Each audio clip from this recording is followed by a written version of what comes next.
세상에서 가장 짧은 한국사라고 빅피씨 출판사 빅피씨 지은이 김재원 제 이름이 김재원입니다. 표지 디자인 이쁘죠? 지하철에서 앉아가지고 책 딱 읽으면 있어 보이게끔 그럴 때가 있잖아요. 이렇게 이거 내가 썼지만 너무 잘 썼다 이런 생각이 들 때가 있거든요. 자아자찬이 아니라 선생님을 저를 계기로 역사에 관심을 가지셨다. 네, 감사합니다.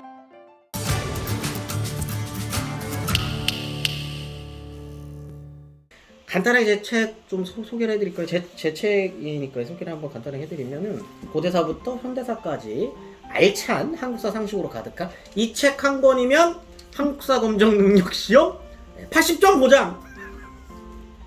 열심히 했을 경우입니다, 여러분. 열심히 공부했을 경우에요. 그런 책. 제가 강의 이제 시작한 겁니다. 제가 생각할 때 고려가 망하고 조선이 만들어지는 가장 결정적인 사건 혹은 일이 무엇이었을까 라고 하면 저는 다른 거를 다 떠나서 구조적으로 부동산 문제가 가장 컸다. 여기서 말하는 부동산은 지금 근대 이후의 어떤 부동산이라기보다는 그런 표현을 이제 제가 부동산이라고 썼지만 땅 문제에서부터 시작됐다라고 저는 이제 생각을 했었습니다. 그렇기 때문에 이제 제목을 모든 것은 부동산에서 시작됐다. 새로운 나라가 만들어지는 건 부동산에서 시작됐다라고 이제 표현을 했었던 거였거든요. 고려 후기가 되면 여러분들 잘 아시는 것처럼 이제 몽골과의 전쟁, 그러니까 후에 원나라가 되는 몽골과의 전쟁이 장기화가 되고 그러면서 농토 자체가 굉장히 황폐해지게 됩니다. 그러니까 쓸 수 있는 땅들이 많이 없어지죠. 인구도 당연히 줄고요. 그런 상황에서 원나라와 원간섭기라고 하는 새로운 시기로 접어들면서 이제 고려에도 안정을 찾아야 되는 그런 어떤 정치적인 이유가 있었겠죠.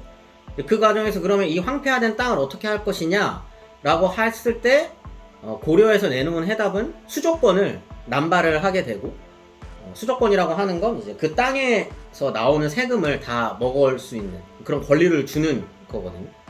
그러다 보니까 그거를 이제 그때 말로 하면은 농장이죠, 농장. 그러니까 대토지를 많이 갖고 있는 사람들이 점점 늘어나는 거죠. 근데 토지를 점유하고 있는 사람들만 늘어나는 게 아니고 그 토지를 점유할 수 있는 권리를 너무 많은 세력, 이때 당시에 등장하는 이제 권문세족이라고 하는 그런 사람들한테 남발하다 보니까 토지가 이제 겸병이 되게 되는 거죠. 땅은 하나인데 주인이 7, 8명이 되는 세금을 내야 되는 존재가 7, 8명이 되는 겁니다. 그러니까 여러분들 부동산으로 생각하시면 돼요. 여러분들이 세입자인데 집값을 내야 되는 사람이 7명, 8명이면 개빡 저를 계기로 역사에 관심을 가지셨고 굉장히 화가 날 수밖에 없는 어떤 그런 상황이 된 거예요. 그러다 보니까 이 문제를 어떻게든 해결해야 되는 시점까지 코너에 몰린 시기가 고려 말 시점인 겁니다. 그래서 당시에 고려 사람들이 하던 말이 있어요. 송곳 꽂을 땅도 없다. 이게 이제 땅이 가득 찬 거예요. 주인들도 너무 많고. 그래서 이거를 어떻게든 정리해야 되는 시점으로 몰린 것이 고려 말의 시점이었다. 바로 그 시기에 이 토지 문제를 어떻게 해결할 것인가를 놓고 그 관료 집단에서 이야기가 돌기 시작하는데 그때 그거를 집중적으로 이 문제를 이렇게 해결하자 라고 나오는 집단 이름이 여러분들이 흔히 잘 아시는 누구죠? 누굴까요? 흔히 얘기하는 신진사대부 혹은 신흥유신들이라고 불리는 그렇습니다. 청년 정치인들이라고 생각하시면 돼요. 성리학을 바탕으로 관직에 나온 어떻게 보면 공민한 퀴즈들일 수 있겠죠. 신흥유신들이 이 문제를 직접적으로 얘기하기 시작하는 거죠. 새로운 집단들이잖아요. 젊은 친구들이었겠죠. 그러다 보니까 이 사람들의 힘만으로는 당연히 토지 문제를 근본적으로 뒤엎을 수 없었던 겁니다. 그래서 이 사람들이 새롭게 이제 손을 잡고 이 고려라고 하는 나라에서 힘을 키우기 위해 손을 잡는 세력 이성계를 비롯한 무장 집단이 되는 거고, 이성계는 원래는 함흥 출신이거든요. 그러니까 함흥 지역에서 오랫동안 전쟁에서 나가서 싸웠었던 무장이죠, 무장이었고, 이 무장 집단이다 보니까 중앙정계에서 활동하는 집안도 아니었어요. 제가 이성계를 생각하면 항상 떠오르는 게 이제 캡틴 고려라고 하는 단어거든요. 그 정도로 인기도 굉장히 많고 고려를 지키는 굉장히 유명한 이름값 높은 장수가 이제 점점 되어 왔었던 겁니다. 그때 이성계가 함흥에서만 머물지 않고 본격적으로 정치 활동을 하기 위해, 당시의 중앙이라 그러면 개성인 거겠죠. 이때는 개경으로 오게 되고 중앙정계에 진출하면서 어떤 신흥유신이라고 하는 집단들과 손을 잡으면서 정치 변혁을 시작하게 되는 겁니다.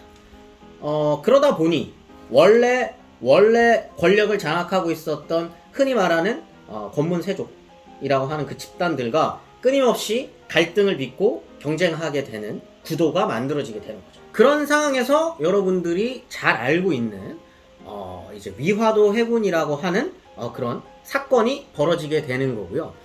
그 사건 이후로 본격적으로 해군 이후에 완전히 이제 권력을 제대로 장악한 이성계와 신흥 유신 집단들이 정권을 장악해 나가는데, 문제는 아까 말씀드렸었던 이 굉장히 큰 흐름들이 있게 되는 그 태초의 시작, 이 부동산 문제를 두고 이 부동산 문제를 어떻게 해결할 거냐를 놓고 두 개의 신흥 유신 집단들이 두 개의 집단으로 갈라지게 되는 거죠. 흔히 얘기하는 이제 온건파와 급진파로 나눠지게 됩니다. 온건파는 정몽주가 되는 거고, 이제 급진파의 대표적인 사람이 정도전이 되는 거죠. 온건파 같은 경우에는 기본적으로 과전법이라고 하는 거에 대해서도 서로 생각이 좀 달랐습니다. 이렇게까지 급진적일 필요가 있느냐. 경기도만을 놓고 나머지는 사전을 다 혁파하는 이런 경우, 이게 정말 맞다고?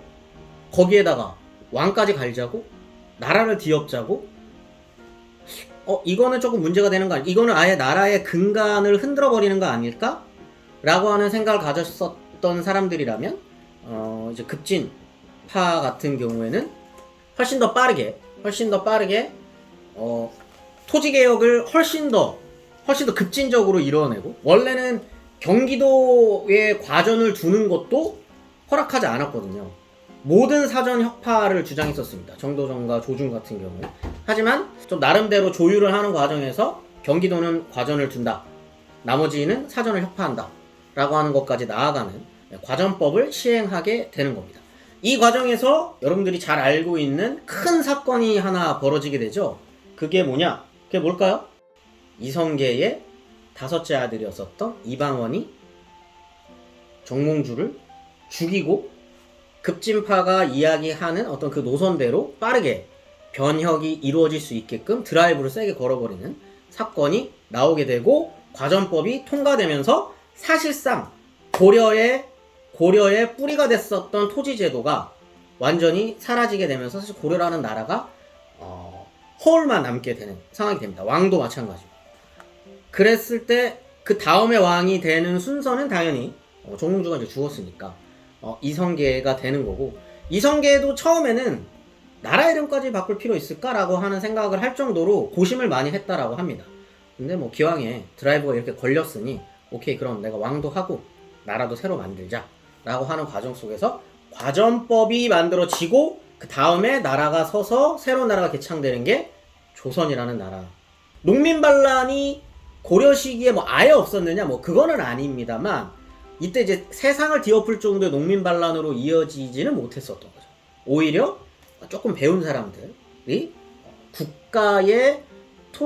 국가가 토지를 바라보는 시각을 어떻게 할 것인가를 놓고 갈등을 했었던 거고, 그것이 조선시대로 넘어오면서부터는 수조권은 없어지고 진짜 이제 토지를 소유한 사람들, 토지에 대한 소유권이 제대로 정착되는 어떤 시선이 만들어지는 게 조선시대 이후고, 사실 이것이 완벽하게 이루어지는 시기는 나중에 가야, 더 뒤에 가야 이루어지는 거겠죠. 하지만 경기도를 제외한 나머지 땅에서는 수조권을 아예 없애고 국가가 토지를 명확하게 관리할 수 있는 시스템을 만들었다는 측면에서는 굉장히 급진적이고 엄청난 부동산 혁명이었다. 그리고 그것이 조선을 만든 근간이었다라고 생각하시면 편할 것 같습니다. 그렇습니다. 예, 조선은 그렇게 해서 만들어진 나라입니다. 예, 부동산 문제에서부터 탄생해서 이 토지를 바라보는 시선을 바꾼 사건이라고 생각하시면 좋을 것 같아요. 사실 식민지기가 끝난 다음에 남한과 북한이 땅을 바라보는 시선, 이 토지를 바라보는 시선이 달랐기 때문에 나라가 같아질 수 없었던 거거든요. 뭐 흔히 얘기하는 이제 무상몰수, 무상분배 뭐 이런 것과 당시 남한에서 생각했었던 유상몰수, 이거랑 완전히 다른 거잖아요. 그러니까 국가가 땅이라고 하는 걸, 이 토지라고 하는 걸, 토지의 소유권이라고 하는 걸, 토지를 관리하는 걸 어떻게 바라볼 것인가에 따라서 국가는 전혀 다른 국가가 될 수 있습니다. 조선이 생각하는 토지제도와 고려가 생각하는 토지제도가 그만큼 달랐었던 거죠. 그렇기 때문에 같은 나라일 수는 없었던 겁니다. 세상에서 가장 짧은 한국사. 이 책 좋은 영상 많이 찍고 좋은 컨텐츠 많이 만들어가지고 많은 분들이 볼 수 있게끔 제가 해드릴 거니까 주변에 많은 분들에게 또 소개할 수 있게 그렇게 하도록 하겠습니다.